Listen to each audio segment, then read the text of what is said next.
Well, this is a question I wish the government to begin with would answer. I have been one of those who's been for 15 years saying we need a publicly proclaimed national security strategy.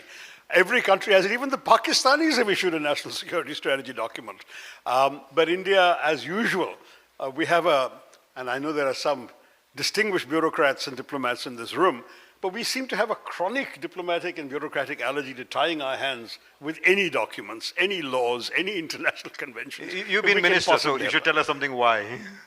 Well, there is, I think, the feeling that we'd like to, that we benefit more from ad hocery than I believe we do. There is an ingrained cultural feeling that, for example, I mean, to take a totally different subject, nothing to do with what we're talking about, I had advocated for some time that India should sign the International Convention and Protocol on Refugees, saying that, you know, we are a democracy, we should live up to the standards that the world expects of democracies in treating people. And in fact, in practice, civilizationally, we have been a home for refugees for 3,000 years. So why shouldn't we actually implement that? The pushback is extremely strong.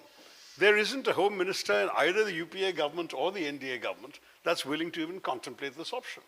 I took one step further and introduced a draft private member's bill. But they say they don't want their hands to be tied. They would like to have the freedom to decide which refugees they want to accept and which ones they don't. And I think the problem with that is it is not, to my mind, a sensible policy for a democracy, because ad hocism lays us vulnerable to various kinds of problems arising with each specific situations.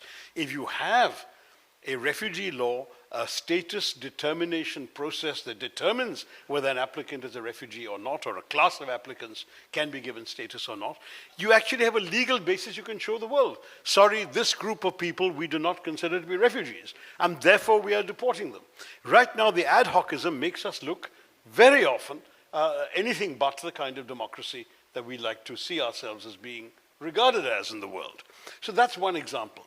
This ad hocism is something people prefer. If you publish a national security strategy, the others will read meanings into it. It'll tie our hands if we do this or don't do that. Let's not have a strategy. I mean, that's, to my mind, silly. At one point, a draft was prepared by one of the National Security Advisory Councils.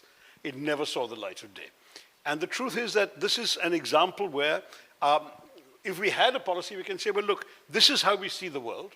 This is where we understand the principal challenges to us to be, and therefore our relationships with other countries will be governed by our desire to protect ourselves against these challenges.